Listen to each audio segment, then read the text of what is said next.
Hey guys, Angela here. Welcome back to my YouTube channel and welcome back to another Sunday chat. It's been a minute, but I had a little chat on my spirit and I just wanted to get it off my chest. As you can see or deduce, I just come from a run. I do 3 miles every Sunday morning. It's a little chilly outside now, so I have some running gloves. It was drizzling when I went out this morning, so I also put on my little Columbia running jacket that I got off of Amazon.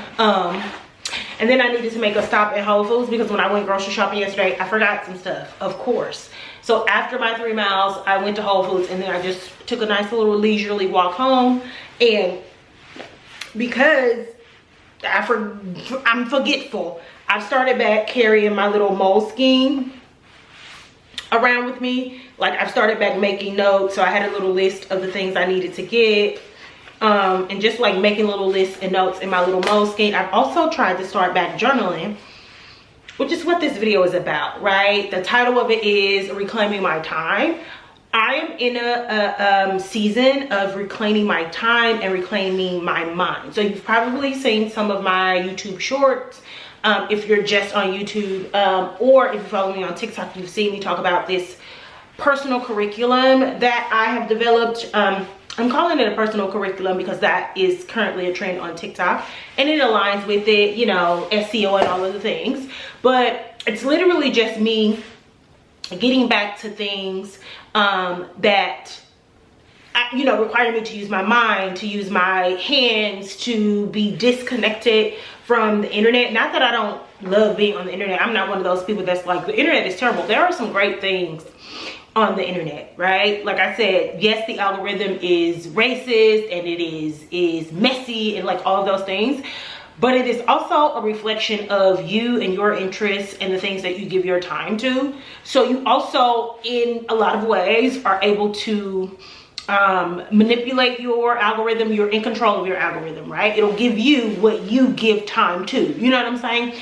Anyway, but on a personal level, I just want to get back to doing things that I've sort of shied away from doing. Maybe not all the time, right? Because obviously I do things the way that I do things because it works within my lifestyle. But I do want to just take some time to slow down, right? Do things that take a long time, like cooking. Cooking is one of them. So when you watch this week's vlog, you'll see me cooking from a cookbook. I talked about in one of my YouTube shorts about one of my curriculum points, like something that's on my syllabi, personal syllabus, is cooking more, right? Not every day, you know, that's not the goal, but at least once a week, I'll be cooking myself a home cooked meal, because other than that, it's really like quick, short, prepared meals. I'm gonna go into the grocery store, I'm going to get the already like portioned out chicken, or you know, meatballs, or like salmon that may already be seasoned, whatever the case may be, for weeknight dinners, because it's quick. But at least one day a week, I'm gonna take the time, go to the grocery store, get all of the ingredients that I need to create like an actual home cooked meal. And the way that I've made that fun and intentional for myself is by, I bought a few cookbooks, which I shared with y'all in last week's vlog, and I am cooking a recipe from one of those cookbooks every week, just to like slow down and remember that I enjoy cooking. Like, I love to cook. I'm not like a recipe follower. Like when you see the vlog, or if you see the short that I posted today, then you'll see that, girl, I'm not really good at following directions, right? I get all of the ingredients and then I just do my thing, but like, it tastes good, it was fun. You know, I cut some music on, I had a glass of wine, I was cooking, and I just had a really slow couple hours while I was doing that. And that's sort of what I want to, and like I said, sort of what I want to do. And like I said, it just sort of like brought me back to enjoying something that I actually really do like, which is cooking.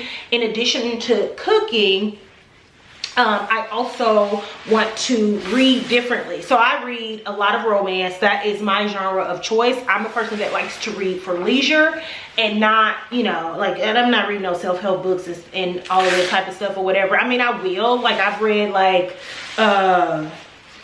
bell hooks books and, you know, stuff like that, you know, all about love, and I've read that stuff. But for the most part, I like to read for leisure, and I like to be like in some sort of like romantic fantasy. So I do a lot of like romance books. I also enjoy autobiographies about Black women, so I read a lot of like autobiographies by Black women, about Black women, whatever. And I just want to diversify the genre that I read. Still for leisure, I read a couple historical fiction books this year that I really enjoyed, and I was like, I really like this genre. I read did you hear about Kitty Carr? I think that's, y'all know I be fucking up titles of the book, but I read that book and that's been my favorite read of the year. And then I also read the Davenports. Both of those books. Enjoyed the book one a lot more than I enjoyed book two, but you know, book two ended up being pretty good. I don't think I liked the way it ended, or I'm like, it better be a book three. Like, there's more there.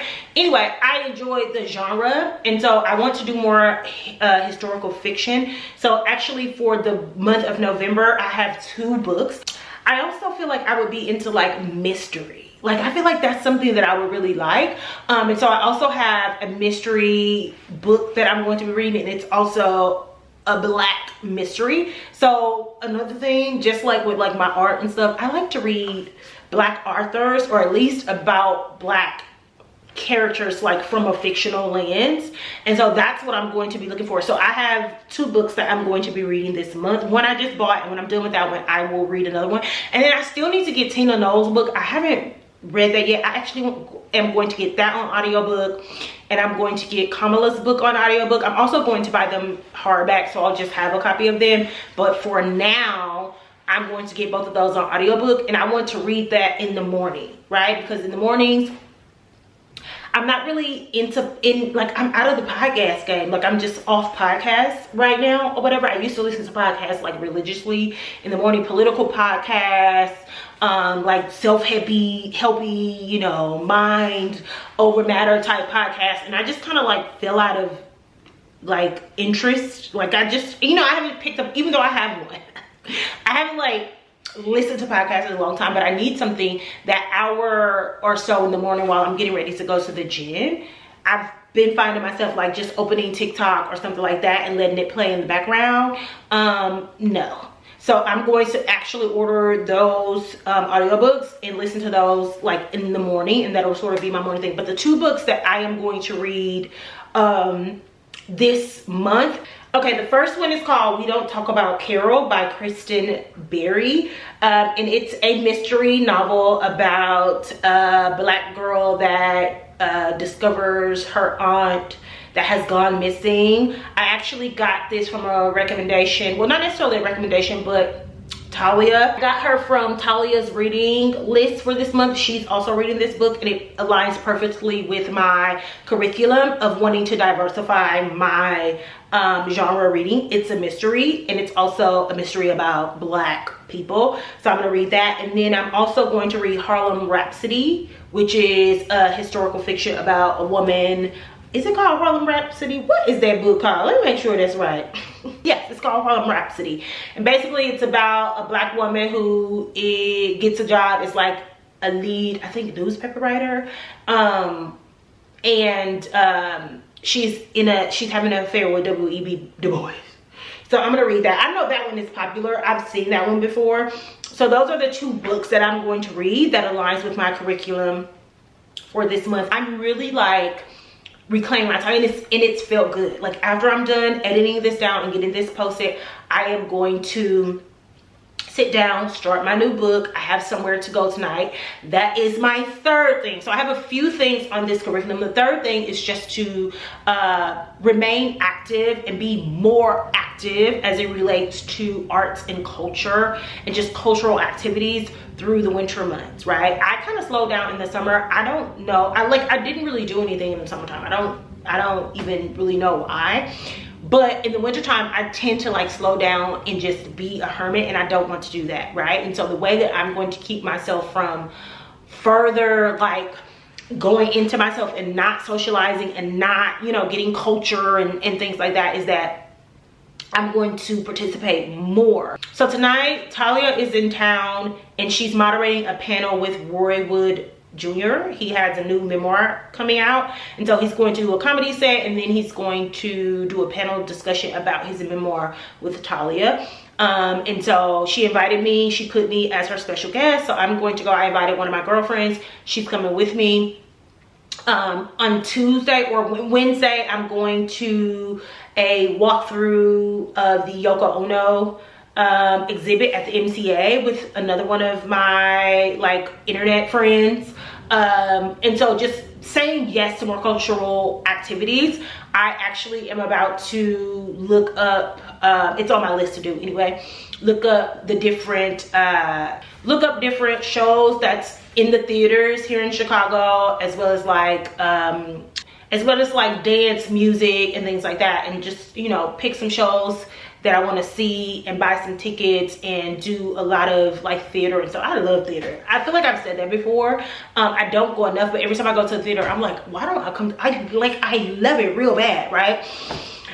So yeah, I just want to get back to reclaiming my time outside of being online. That doesn't mean I'm going to stop posting or like slow down on posting or anything like that. It just means unless I'm like posting and interacting and engaging with my community, I want to spend less time ingesting all of the bullshit that happens online. So I'm finding things to fill my time with. So I just kind of wanted to share that with you all. I know in different videos I've been talking about this curriculum, this winter curriculum. I'm, you know, and I kind of just wanted to put it all in a video over here on YouTube because I hadn't yet. I've done it on TikTok.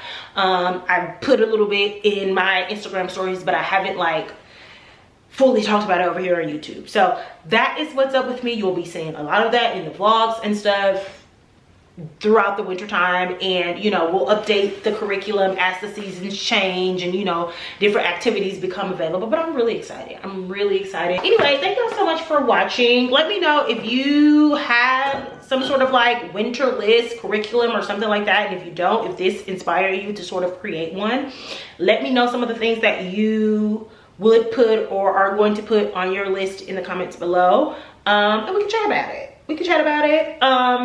And I will talk to y'all in the next video. Thank y'all so much for watching. I appreciate y'all. All of the links and stuff is in the description box below. If you haven't checked out my podcast, that is linked there as well. You know, unless you like me and you kind of off podcast, I get it, but go watch it anyway. Go follow and watch it anyway. Do it for me. And I will talk to y'all in the next video. Bye.